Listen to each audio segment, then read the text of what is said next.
YouTube. So I'm making this video today because I'm an educator and I like to keep fish tanks in my classroom.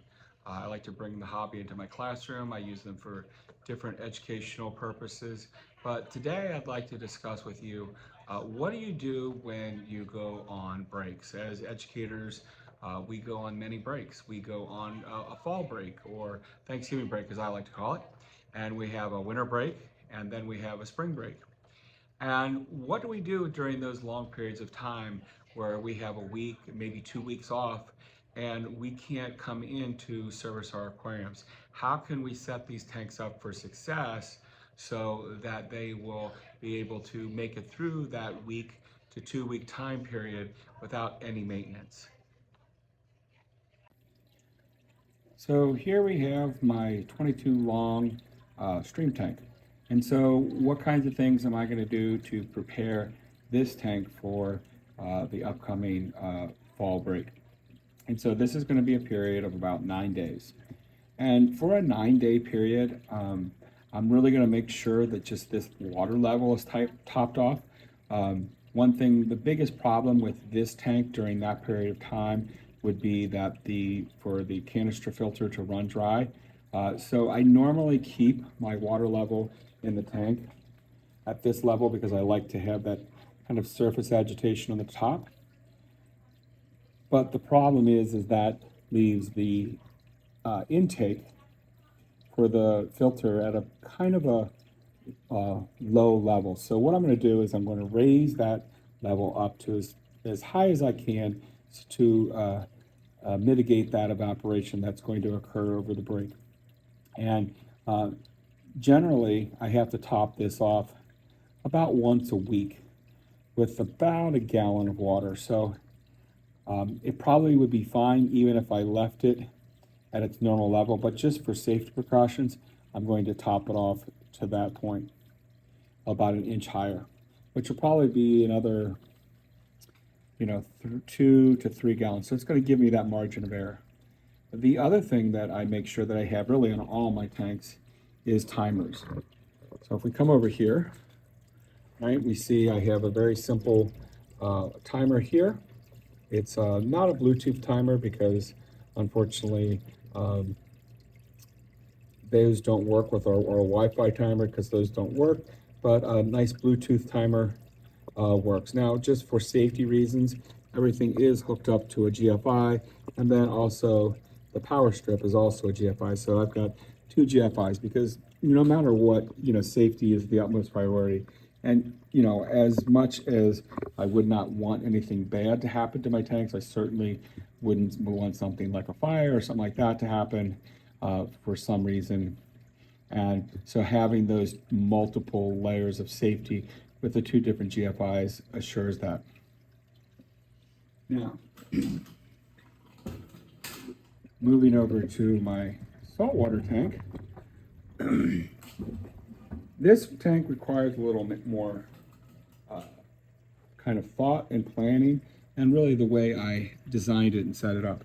So this tank right here, as you can see, is mostly like soft corals, nothing really complex or difficult like hard corals, and most of the inhabitants in here are invertebrates. So a very low maintenance tank. And what the main thing I've done here, of course, I've got a light that has a built-in timer. The pumps, of course, are hooked up to the GFIs. And then in the back, I have a heater controller. Now, one thing I do during this time is I will take out the filter pads. So I will take out those filter pads just so there's no overflowing. Now, these tanks do have safety mechanisms, so even if the filter pad were to get clogged, it's not going to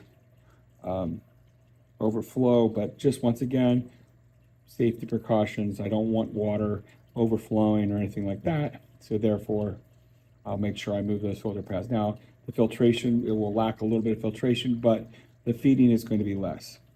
So with this tank and the freshwater tank, I'm not going to feed these tanks. Now, over winter break, I will feed these tanks. I will have a timer on. I will have a food timer because they can't really go 2 weeks without any food. Now, for the 7 to 9 days, yes, they'll be fine for that.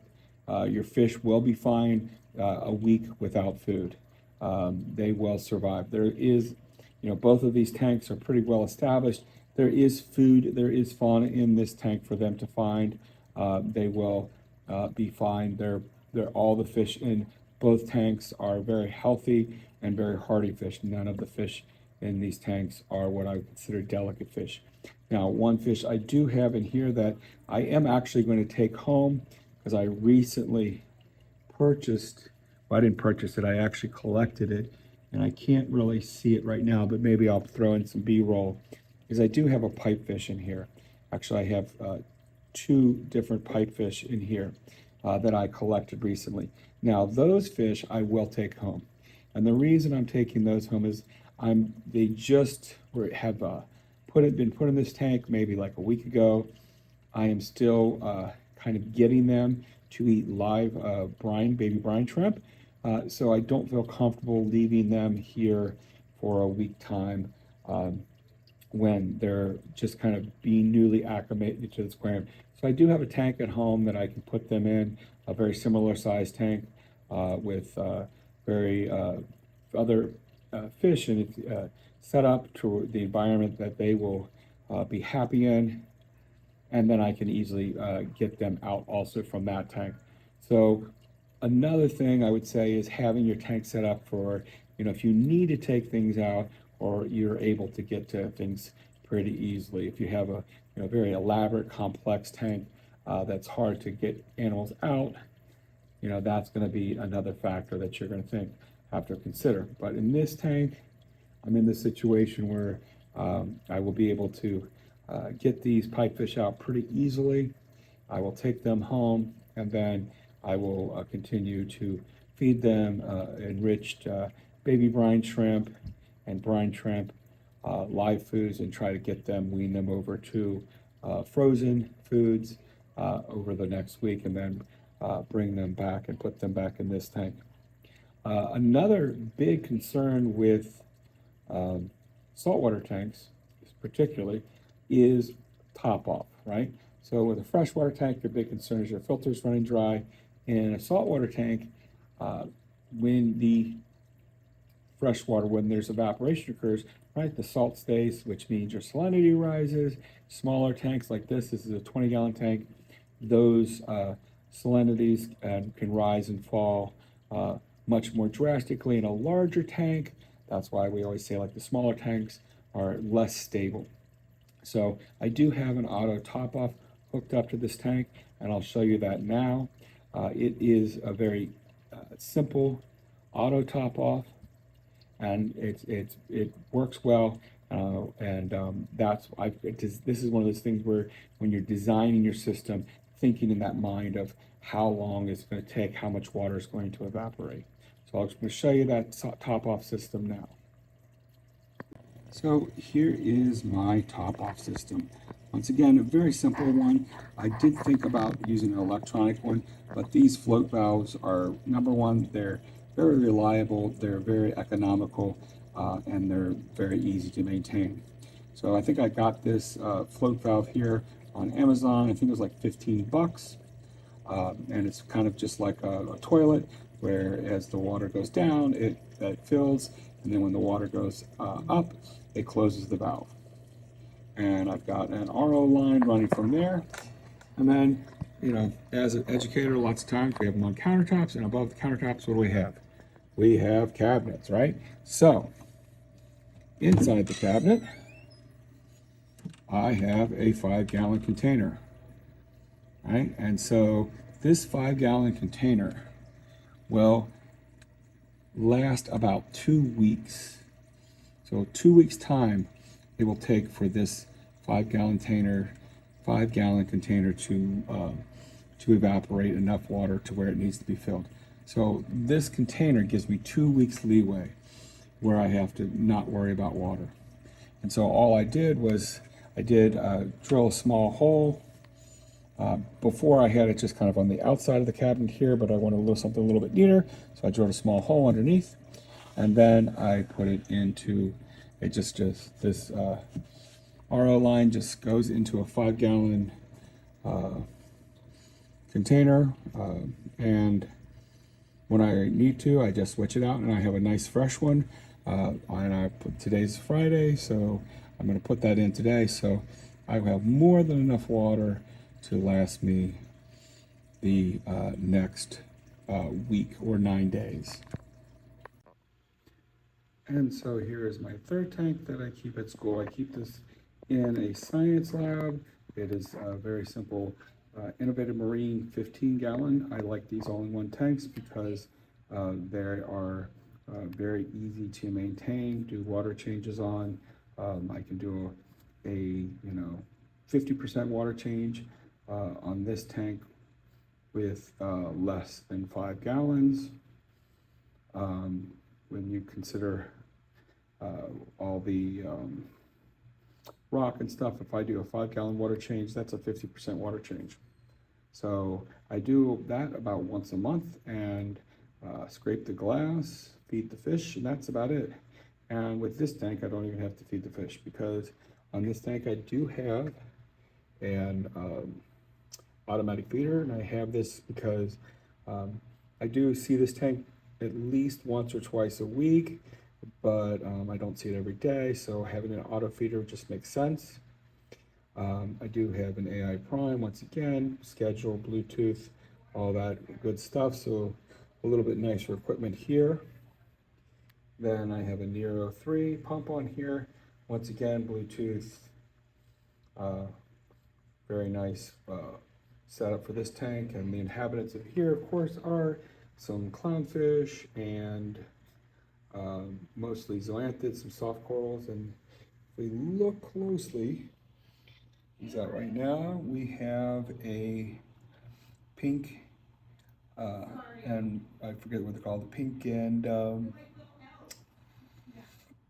goby. And actually, if you can even see closer, if I can zoom in enough without scaring them, and maybe it'll come out again. I just saw it peeking out. But there's also a pistol shrimp in there. Unfortunately, we really don't see them very often, but every once in a while we will see them. And I do hear him clicking. I do hear the pistol shrimp clicking. But this tank right here, same maintenance as the other tank. Is very simple. For the break, make sure that the water is filled up. Make sure the pumps are decently cleaned. Taking out the filter floss just as a precautionary measure. And once again, the same setup with the float valve in the back. Right.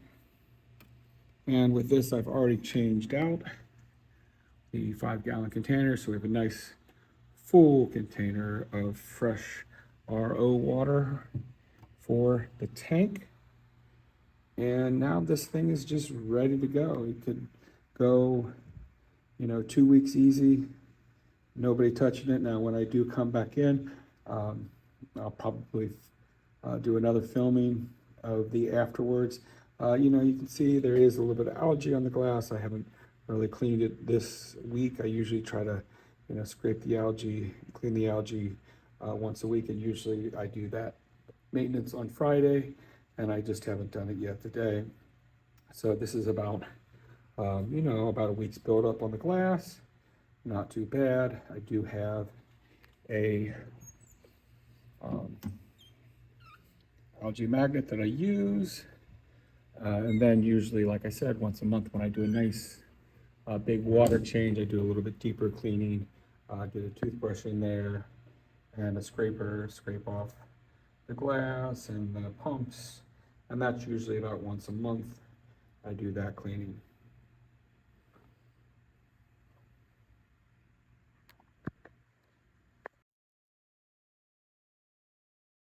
So there you have it. It took me some time to get everything done, but now everything's done and I'm ready for the week-long break. I have the pipefish in the container to take home. I did in this tank about a 50% water change. Everything's cleaned up. I have the all the water's been topped off, and so everything's ready to go for this week. I'll feed probably these fish and maybe that tank one more time before I leave. But being off for 9 days, everything will be fine. The fish will survive. They will have food. If that's something you're concerned about, then you can get an auto feeder, and that's one of the things I plan to do, especially for this tank, is getting an auto feeder, and then I'll also, once the pipefish are on to pelletized food, then I'll put a feeder on that too. So if you are an educator and you would like to find out, how did I fund these tanks? Uh, Give me a comment down below and let me know, and I will make a video on how I funded these tanks because uh, yes, did I use some of my money to purchase some items in this tank? I did, but a lot of these items were I did not use my own personal funds because these are tanks that I use for educational purposes. So if you would like to hear about how I financed a lot of these tanks or most of the equipment and these tanks, put a comment down below and I'll make a video detailing what I did to uh, procure these tanks and equipment and livestock and plants, what things that I did purchase, and then what things that were either donated or I wrote a grant for.